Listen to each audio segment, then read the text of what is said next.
Hey, Sean. Hey, Bernie. How you doing? I'm doing good. Good. Excited. You're way over there. We've got our special guest in between us. We'll introduce Mark in just a moment. That last episode with the mayor, that was great, wasn't it? It was. It was really awesome meeting him. It was cool being in his shop. I thought it was. I don't know. It's interesting seeing that our mayor isn't some mysterious political figure. It's someone that you can go into his store and talk to him if you want. There's no. He's one of us. Yeah, exactly. Exactly. He's the. You got to buy a cup of coffee first, though. Yeah.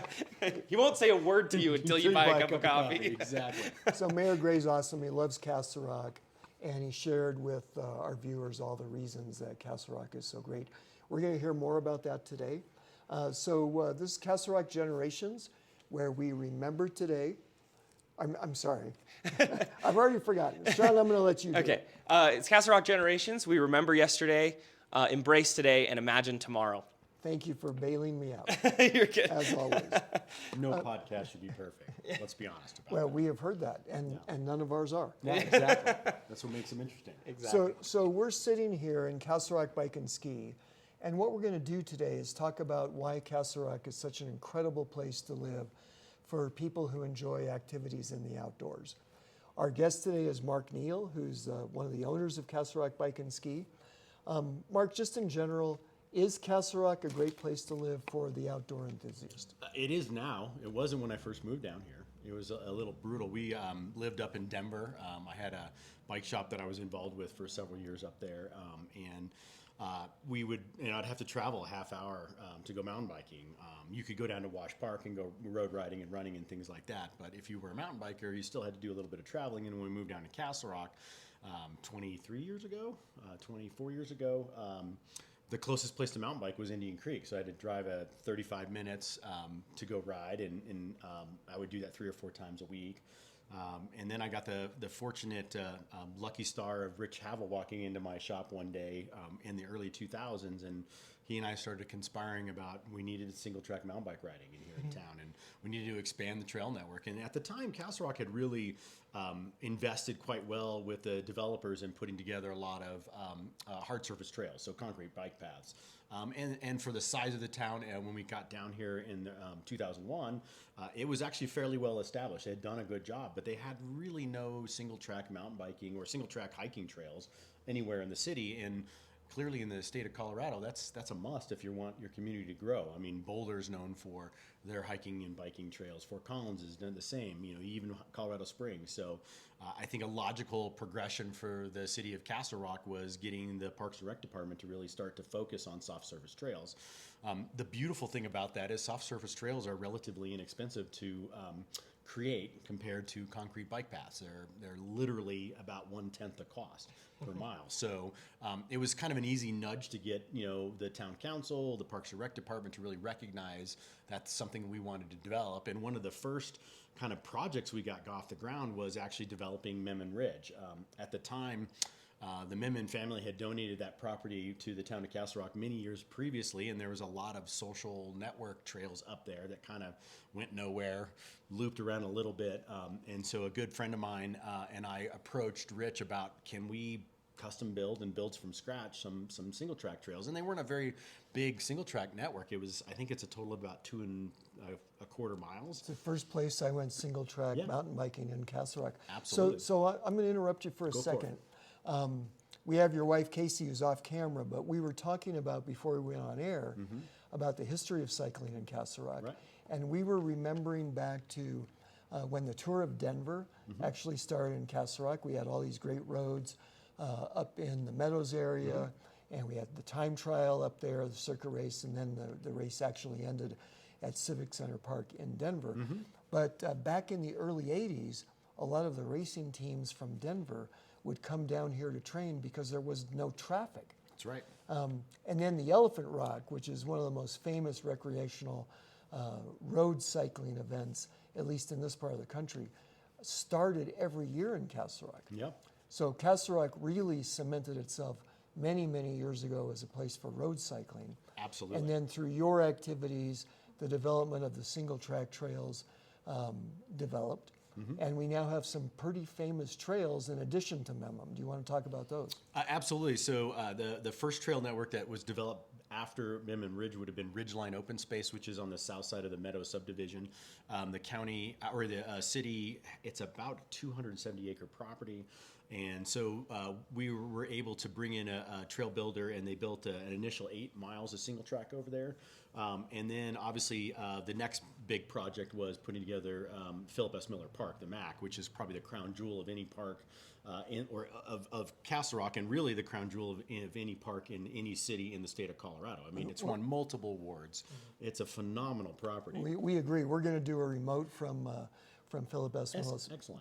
here pretty soon, but it is the crown jewel. Now, if I remember correctly, the trails at P.S. Miller connect to Ridgeline now. Yes, correct. And that's something that when they originally built P.S. Miller, one of the things that was wanted to happen is to get that connection done. And so the initial single track trail network that was built over at P.S. Miller didn't include the drop down through to Wolfensberger, and it was something we had to convince the council to build a bridge. Bridges are not cheap. I come to find out. Who knew, right? One of the things that we kind of conspired, with the Parks and Rec crew and the town council was, how do we make a bridge more affordable? Well, one of the things, they had just built the bridge that crosses over Crystal Valley Parkway for that subdivision to go over that 4-lane road, which is now a 4-lane road. Originally, it was a 2-lane road, but they knew that was coming, and so luckily that bridge span was about exactly the same arc as what you needed to get over Wolfensberger to connect those two properties. So the way we convinced the town to do that is they were able to save. Basically, they built 2 bridges for the design cost of only 1. And that's how they were able to leverage that and make that happen. And so once we connected those 2 pieces of property, it's become a world-class single-track network. There's no question about that. So going away from the trails question, it's without doubt that this is an incredible place to road cycle, mountain bike, but there's a lot of other outdoor activities in Castle Rock. I made a little bit of a list, Sean, for you. Recently, we had the annual fundraiser for first responders here in Castle Rock. It was a pickleball tournament. So Sean's a pickleball player. Yeah.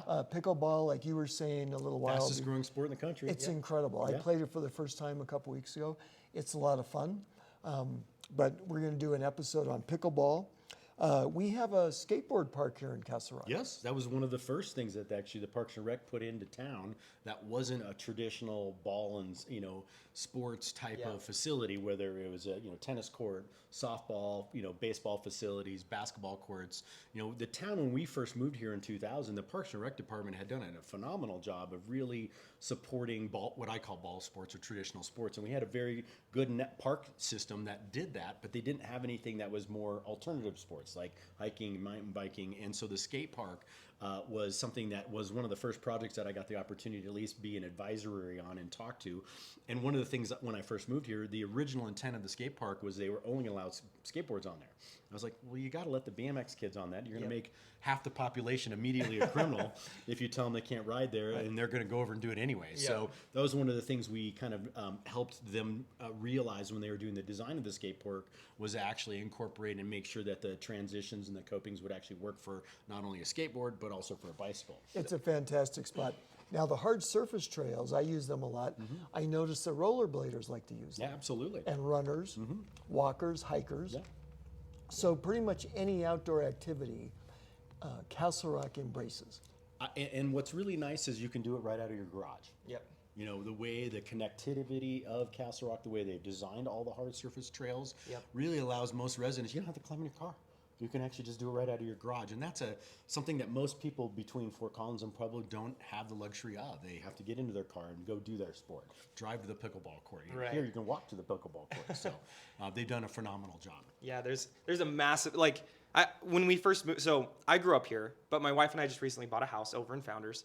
They gave us a map of all the trails, and I was like, I've lived here most of my life, and I had no idea even the scope of how much stuff there is. I mean, right in my backyard, there was like a hard paved, really nice, beautiful little nature trail. And I'm like, oh my gosh, where did this come from? Who planned this out? Right. Sounds like you had a hand in that, and not just, even though, of course, you have a financial motivation to try and increase the hobby, but also a personal motivation because you enjoy it. So, but it sounds like that's a big part of what you do, is just getting people on board with building these trails. Is that pretty Well, accurate? what we want to really do here at Castle Rock Bike and Ski is encourage the community to get out and play. Right. There Playing you go. takes all sorts of forms, right? Yeah. And I will say, that's my favorite part of my job is I get to deal with the funnest part of everybody's lives. Yeah. Is they're thinking about going mountain biking, they're thinking about going doing an Elephant Rock ride or a road riding here in Castle Rock, or we have phenomenal gravel riding in here in the county. Getting people out on pickleball, however we can encourage people to live an active lifestyle.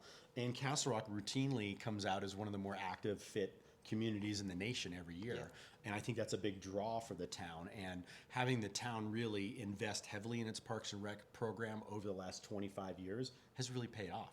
That's why we've achieved the type of, well thought out, good growth that we have, the nice size and balance. Because I know, like in the last episode when you guys were talking to Mayor Gray, he and I moved here about the same time.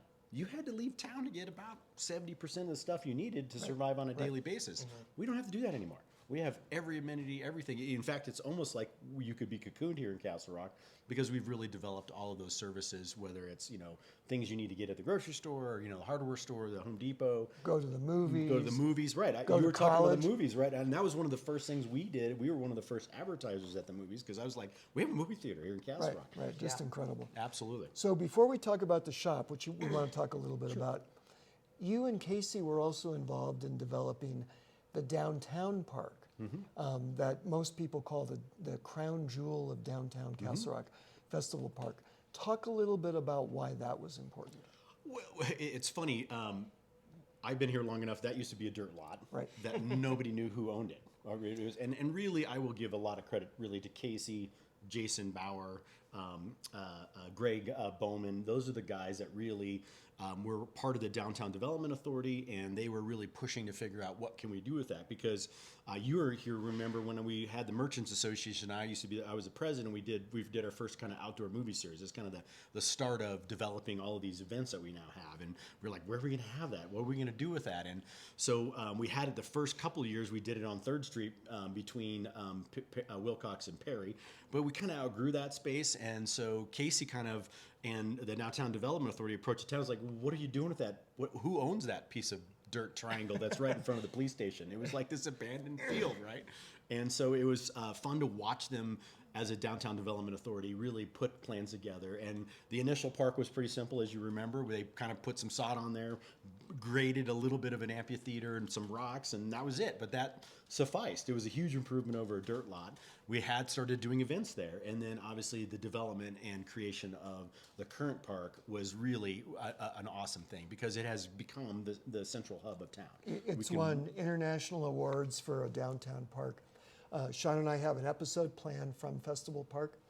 Just as a reminder, by the way, if you like what we're doing here on Castle Rock Generations, please check that bell, subscribe to the channel, and please feel free to leave comments down below about any special things you would like us to bring to you in the future. So coming back to the shop, your shop is part of Castle Rock's history. And that history involves the historic downtown. So talk about why the shop has always been in downtown and a little bit about the history of the shop. Well, part of Casey and I's shtick has always wanted to be involved in the town, or in town, period. We knew that when we opened up our business that it would be really important to get involved. Our future is really staked to the future of Castle Rock, and we would only be successful if Castle Rock grew and itself was successful. So, initially part of that plan was a gal named Laura Lee and myself. She owned a little women's boutique called Irresistibles. We did the first DMA event, which we called the Castle Rock Merchants Association at the time. We had a budget of $150, and we had a sidewalk sale. And we were pretty proud of ourselves. We were like, wow, we generated some business. And the next year, that ballooned into several events. And then the third year really probably would have been the true start of the Downtown Merchants Association, taking a budget from $150 to more like $75,000 and creating movie events and things like that. But we knew being able to get people into downtown would really obviously help all of our small businesses, the retailers, the business, the restaurants, the bars, all those, and trying to create interest in having ultimately downtown living, which we now have phenomenal downtown living. So We really do. Now, Castle Rock Bike and Ski, it's bikes. There's bikes over here that I'm pointing to. Right.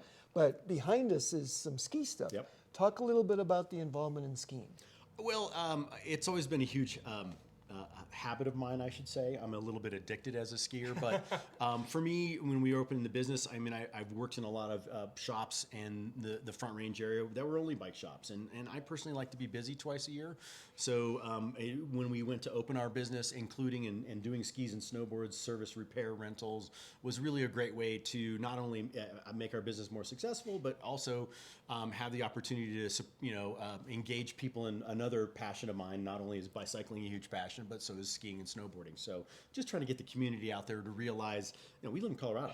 This is probably the #1 ski snowboard market in the world for consistency, quality, the amount of amenities that we have. So it's always great to get people involved in those sports as well.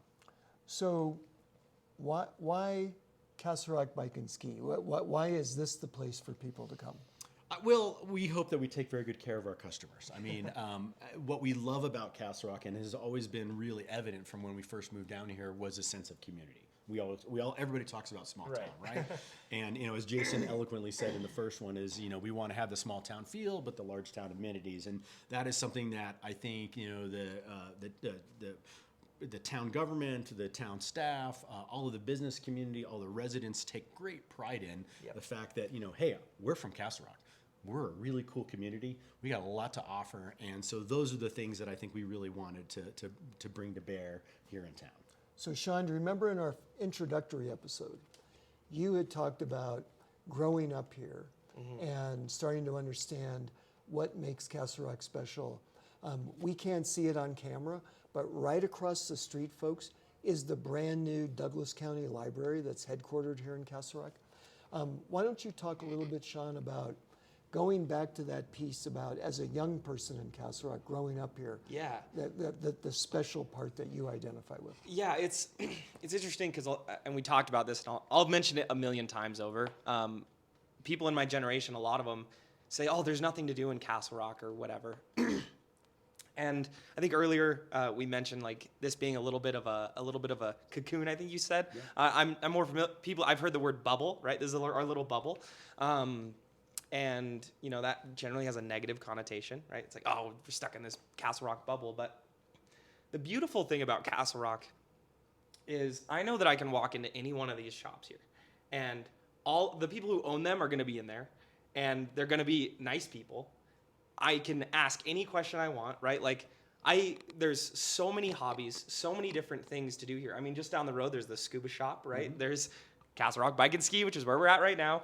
The library is gorgeous, right? Everything's so focused on improving, and it's like everyone in Castle Rock is so, it's almost like they're hell-bent on making Castle Rock a garden.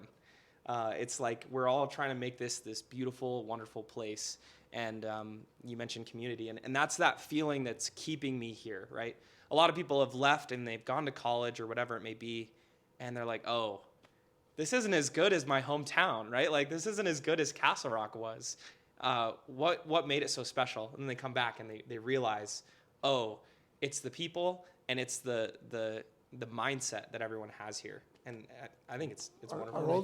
Our oldest son Jake shared with us recently that a lot of he grew up here, and a lot of his friends like him moved away, but they're starting to come back. Yep. Like, oh, Castle Rock's cool. It when is. Did Castle Rock become cool? Well, and our daughter Tess is the same exact story. I mean, she's now 26, and her generation, you were right. It was really tough for them to find anything to do, and that was always something that, as a business owner, I was really concerned about. Why we put movies on the street, why we were trying to do things like that, because we had to give, not the young kids, because there was always things with the rec center and stuff for them to do, but really the junior high and the high school kids. And your sentiment in the last a podcast about you couldn't wait to get out of town. Yeah. And then the irony is now you're back and you realize how cool of a place it really is. I never want to leave. But we had to grow and get a lot of amenities, and we had to do a lot of things that some people have struggled with to see that growth. Yep. But it's so refreshing, especially as an employer, to see that the 20 to 35 demo come back to town. I need that demo actively as an employee base. And it's really encouraging to see that we're having that interest come back, because as you guys also pointed out in the last podcast, I think Jason Gray, the mayor, said is like people came here because they had a family, they needed a cul-de-sac, they needed they had 3 kids in school, and that's the kind of we were pigeonholed as that community. And what I'm loving about downtown now and Castle Rock as a whole is we're seeing a huge, broad range of demographics here, from your age up to Bernie's age, and retirees want to be here. They're not literally. Well, it used to be that your kids would grow up, they get out of college, and then you move to Denver, or you would move somewhere else. You'd move up to the mountains because you were done, because there wasn't enough to keep your interest or engagement back in Castle Rock. Now there is, and it's awesome to see all those generations hanging out in Castle Rock. Well, here in 2023, when a young family moves here, as their kids grow up, they can go to college here. Yeah. They can get a 4-year degree or a 2-year associate's degree here in Castle Rock, still living at home, saving gobs of money to the family. So the way Castle Rock did develop and grow allows those young families to have things that they didn't have before. You can actually be born in Castle Rock now. Imagine that. Oh yeah, that's true. Well, originally, when we moved down here, if you wanted to be born, you had to go to, Skyridge wasn't even open when we got here. I mean, but you had to go up to Denver Absolutely. to have Didn't a even baby. think about that. Now you can have Now it you here, have real actually locals. legitimate exactly, in Castle Rock. So, Mark, in closing, we always ask all of our guests, tell us if you had to pick the one thing about Castle Rock that you had to tell someone who hadn't been here before about what makes this so special, what would that one thing be? I know it's kind of a tried and true trope, but it's really community. I mean, it's the fact that people take a lot of pride in living in Castle Rock. They really care about each other. They're committed. They're involved. That doesn't happen in a lot of communities. I mean, sometimes that involvement, you may not agree with what's going on. You go to a couple council meetings every once in a while, and that can be problematic. But I just, at the end of the day, it's a wonderful community. We are so thankful that we had the foresight and the temerity to come down here and make Castle Rock our home. We couldn't agree more. Absolutely. So again, remember to like what we're doing, subscribe to the channel, please leave us a comment. If you'd like to see us do an episode about something that's important to you, put that in the comments, we're happy to do it.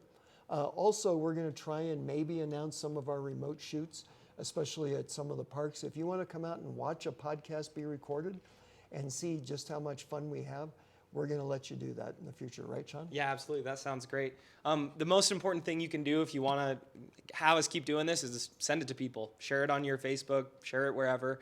Shoot a text over to your grandma, it doesn't matter. That way it gets the word out and we can keep doing what we're doing and show off cool places like Castle Rock Bike and Ski. We'll see you next time on Castle Rock Generations.